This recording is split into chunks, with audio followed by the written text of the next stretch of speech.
Hi there, and welcome to another fabulous episode of Famous Interviews with Famous People. I am your wonderful host, Devin Shrotsky. And today, in honor of the 4th of July, we have a very special guest. The man who was the defender of justice, a legislator, a governor, a president, and a bit of a ladies' man, Thomas Jefferson. Welcome, Jeffy. Very nice to be here. Please don't call me Jeffy. My name is Thomas Jefferson the First, not Jeffy. So please just call me Mr. Jefferson or Thomas. How about Tommy Boy? No. Either Mr. Jefferson or Thomas would be fine. Or even Mr. Former President, that would be acceptable as well. But not Jeffy or Tommy Boy, or Tom Tom, or Tom Along Ding Dong. Just Thomas, Mr. Jefferson, or Mr. Former President. You know, oh Tommy Boy, the pipes are calling from glen to glen and down the mountainside. Excuse me, sir, but why are you singing? We are supposed to be doing an interview, and you're singing. You do know what an interview is, my good sir. You're supposed to be asking me questions, to which I will reply with an answer. You're not supposed to be singing. You do know I'm a very busy man. I'm a former president of the United States of America. I'm one of the founding fathers of this great nation. I am the architect of the Declaration of Independence and a lover of fine wines and whiskeys. Yeah, I'm singing that song about you, Tommy Boy, and they also made that movie about you. My good sir, I am not Tommy Boy. I am Thomas Allen Jefferson. That movie was not about me in any way, shape, or form. It was, from what I understand, about some slacker from the great state of Ohio. I do not know how anyone with any sense could confuse such a movie with a great man such as myself. Really? I think Chris Farley did a good job playing you. Sir, I must insist it was not about me. It was about a guy from the great state of Sandusky, Ohio. He was neither a legislator, nor a governor, nor a president, nor one of the founding fathers of our country, nor the architect of the Declaration of Independence. In fact, I believe he was a car parts salesman. Now, my word, I do not understand how anyone could confuse me, Thomas Allen Jefferson, with a car parts salesman. Speaking of plantations, you were deep in debt when you died. Now, sir, I would not say I was deep in debt when I died. I was in debt, yes, but nothing that could not have been paid off by my children. Instead, they chose to sell my beloved belongings to pay off my debts, when they could have just worked hard to pay them off. I heard you were in debt because you liked the hookers. Now, sir, that is a dirty lie, and I will not stand here and be lied about to my face. I did not ever have a relationship with women of ill repute, such as you incline. I was merely trying to style my house in a way I liked it, and had trouble growing profitable crops. It was not because, as you so bluntly put it, I lacked the hookers. Now, did you ever catch any diseases from the hookers, or were STDs not around back then? Once again, sir, I must protest with these blatant lies. I in no way, shape, or form ever fraternized with women of any ill repute. I loved my wife dearly and grieved her deeply when she was gone. And no, I did not get any diseases, as I did not consort in any way, shape, or form with such women of ill repute. Yeah, banging that hot slave ass of Sally Hemings. Miss Hemings and myself did have a relationship, but it wasn't what you think, my good sir. We were very close, but our closeness was like that of a brother and sister more than anything else. We had a warm and loving relationship, as she aided in the raising of my children after my dear wife Martha had passed away. Then you hit that ass and got you so. My sir, I take offense to your words. I never did, as you put it, hit that ass. We were merely friends, and it was a purely platonic relationship.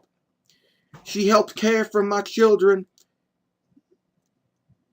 as my life as a politician and founding father, as well as running my plantation, kept me very busy. She helped care for the house and also the slaves, keeping them in line as needed. So if you never hit that ass, how do you have children by her? My sir, I never did have any children by Miss Hamilton. Remember, Miss Hamilton was like a sister unto me. It would be grossly inappropriate of me to fuck my sister, would it not? So I could not have had any children by her. We were merely friends. Tommy, Tom-a-long-a-ding-dong. We know you hit that ass, and we know you had children by her, because there's DNA evidence.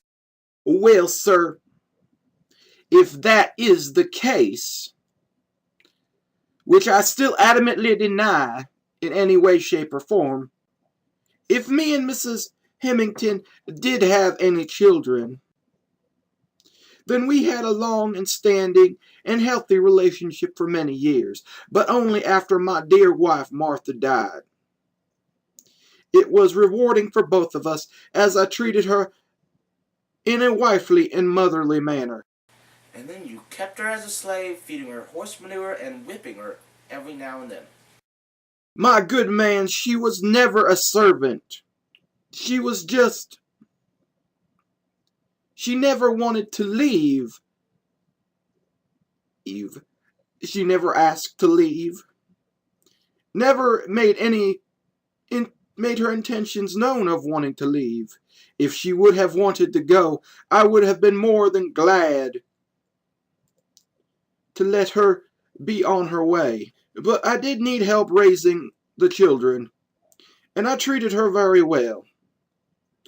I never had her whipped or punished in any way that I would have had one of my slaves punished.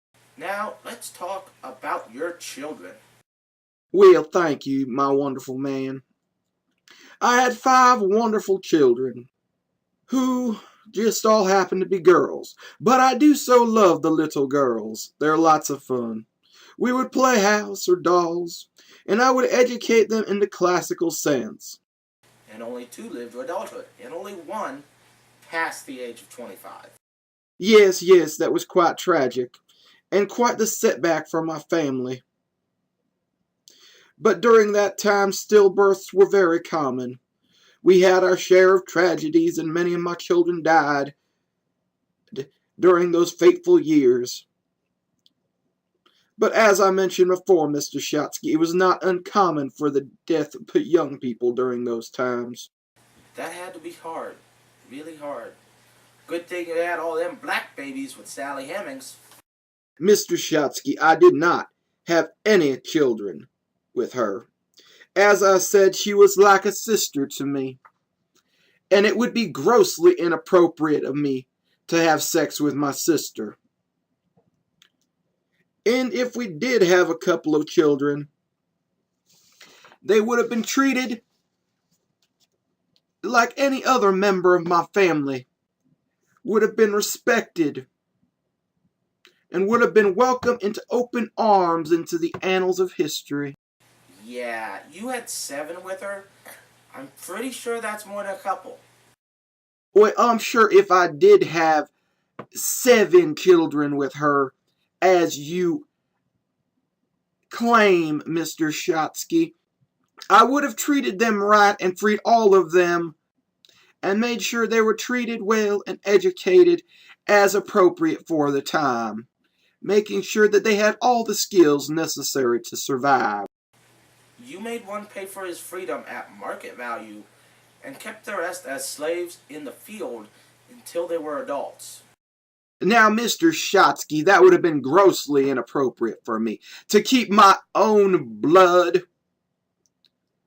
as slaves in the field. That would have been horrid of me. I mean, man is endowed by his Creator with certain inalienable rights, such as life, liberty, and the pursuit of happiness. I found slavery completely appalling. If I would have had any children with Mrs. Hemings, they would have been freed and given an education, unlike most African Americans at the time, so that they could read and write, and they would have been treated well. I mean, it's not like I was trying to hide them or anything, so that it could not scar my public opinion and my portrait throughout history. Yeah, you gave an education to all your slaves. It wasn't any different for them. Sir, would you just please be quiet about my damn slaves? I have no desire to speak on this matter anymore. So could we please just talk about something else? Perhaps my presidency, my time as Minister of France, or my founding of the University of Virginia. Okay. Let's talk about your presidency. Well, thank you, Mr. Shotsky. I knew you were a reasonable and educated as well as enlightened man, even for one of your people. Now, being president is one of the more difficult jobs in the land. You have the entire stress of a nation on your shoulders. It can truly be one of the most challenging experiences any individual can perform during his lifetime. To which you were appointed by the House because you didn't win the election. It was the decision of the people to make me president.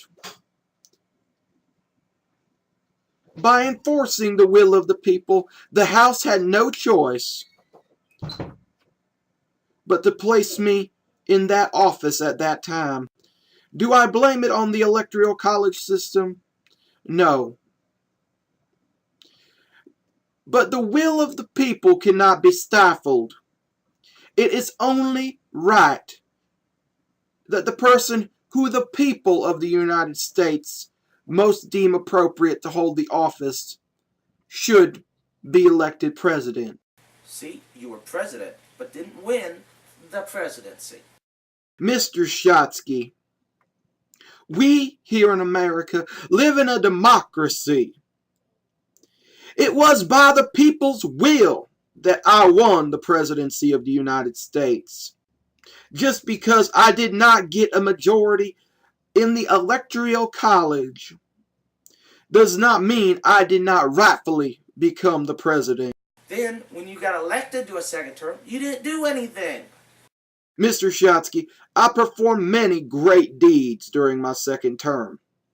I had Aaron Burr tried for treason, as he tried to rally the western states into declaring their independence from this great nation. I challenged the Embargo Act, which was ultimately turned down by Congress. And I made important slaves illegal. I wanted to keep American jobs for Americans.